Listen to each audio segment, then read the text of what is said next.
Many companies I work with, I'll say to them, how often do you have a sales meeting? And they'll say, we're meant to have one once a week, or we're meant to have one once every 2 weeks. And then I say to them, well, how often do you actually have them? And they'll say, oh, yeah, we haven't had one for like 2 months or something. Welcome to the Master Dealmaker's Secrets Podcast. And now, here's sales growth strategist, John Blake. Welcome to Master Dealmaker's Secrets. This is John Blake, and we are on episode 205. Today, we're going to be talking about the biggest mistakes that businesses make when they run sales meetings. The top 10 mistakes that businesses make when they run sales meetings. So I will be interested to see how many of these mistakes that you or your company might be making. But before we do that, if you've got leads you've spoken to, they haven't converted into a paying client yet, they're sitting there in that proposal sent column, I want you to head over to johnblakeaudio.com. What you'll get there is my 15-minute training that addresses how you can convert double, not just a few, but double the amount that is sitting there that would ordinarily not convert. Exactly what to do, exactly what to email them, exactly what to say when you call them over a 90-day period. If you do this, you will not piss anyone off. They will see you as proactive, and you will be perceived as professional, and it will easily put, if you do it in the next 90 days, depending on how many you've got there, if you actually, put some real focus on this, there's no reason why you can't have another 4 to 12 sales in the next 90 days. So it is at johnblakeaudio.com. It is the exact system, the exact word-for-word scripts, the exact word-for-word what to say when you get someone's voicemail that I work with clients on when they first come to me, when we first start working on their sales process. I am giving you that particular system for free. It is at johnblakeaudio.com. Go grab it, put it into practice, and let me know how you go with it. Okay, sales meetings. So as part of what I do with clients, we look at a number of different systems within their business, but one of the systems that we look at is their systems for managing opportunities. And where that lives is typically in a sales meeting. And over the last 20 years, working with different clients on their sales and having run my own business and worked with other companies, and 36 odd years in sales, I've sat in on a lot of sales meetings, and I have made a list of the top 10 mistakes that get made in sales meetings. Now, this is going to be part one, and I'm going to do part two, where I'm going to give you some specific things that you can do to improve your sales meetings. So this is part one. In no particular order. The first mistake is that sales meetings are too autocratic. What do I mean by that? I mean, it's the sales manager or the business owner kind of yelling at everyone. I had a potential client that I actually didn't end up working with because of this particular fact. When I asked him whether his sales team enjoyed his sales meetings or whether they looked forward to his sales meetings, he let it slip that he throws whiteboard erasers at people and yells and screams. To me, that was too much of a toxic environment to get involved with, because this particular gentleman was probably not going to listen to anything that I said. So I didn't take them on as a client. But that is an example. That is certainly an extreme example, but it is an example of sales meetings being too autocratic. They need to be a conversation between you and your sales team. So that is the first one. Mistake number one, too autocratic. Mistake number two, too infrequent. Many companies I work with, I'll say to them, how often do you have a sales meeting? And they'll say, we're meant to have one once a week, or we're meant to have one once every 2 weeks. And then I say to them, well, how often do you actually have them? And they'll say, oh, yeah, we haven't had one for like 2 months or something.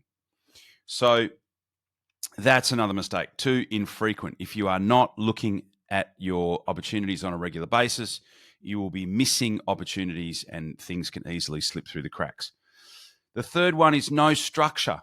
So there needs to be a very deliberate structure to your sales meeting. Each section needs to be timed. And the idea is that if you've got structure, they won't go for too long, which leads me to the fourth mistake, which is not keeping track of commitments or actions. Right. So if you can have a meeting, you need to have actions that come out of the meeting. For some people, not pointing any fingers at anyone, the objective of the meeting is to leave that meeting with nothing to do, with nothing extra to do. But there needs to be a section in your meeting where you say, okay, so what are the actions coming out of today? Is that something that you commit to do before we catch up in the next meeting? A lot of meetings don't have that. They either don't have anyone making commitments, or there isn't a record of what commitments are being made by who. Which leads me on to the fifth mistake, which is no accountability for the actions or the commitments. So it's all very well to make a commitment, but unless we actually revisit them in the next sales meeting, then again, it's pointless. So the start of the next sales meeting needs to be, okay, well, in the last sales meeting, you said that you were going to contact client XYZ. You said that you'd submitted their action plan, but they haven't confirmed yet. You said you were going to call them. How did you go with that? Right? So there needs to be accountability in each meeting from the actions that resulted from the last meeting. So accountability is important. Number 6, they go for too long. So it's like, oh, how long do your sales meetings go for? Oh, they're meant to go for an hour. Okay, how long do they normally go for? Oh, anywhere from an hour and a half to 2 hours. That's terrible.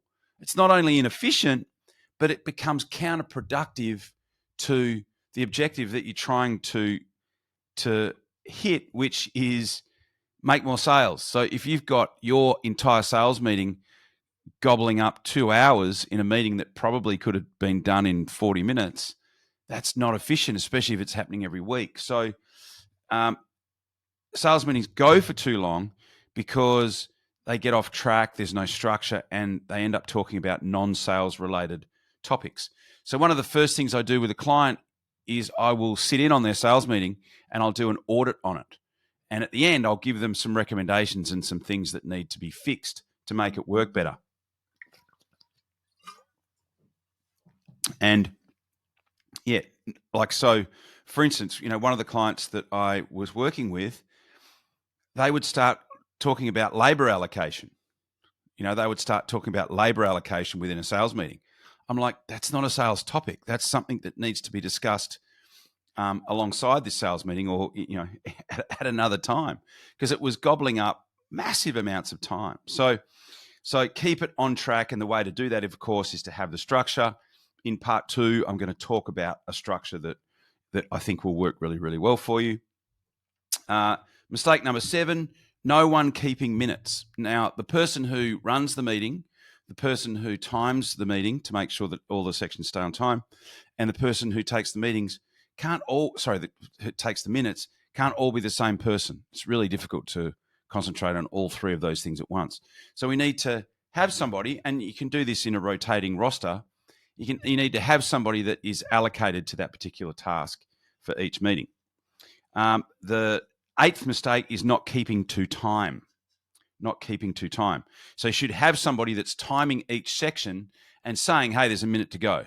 Or, okay, we're on time for that section. Do we need to take this particular topic offline and talk about it, at another time? Mistake number 9, no one is chairing the meeting, right? So you need to have someone who's chairing the meeting and facilitating the meeting. You need somebody who is keeping time, and you need somebody who is keeping minutes. Okay, so they need to be 3 different people within that meeting.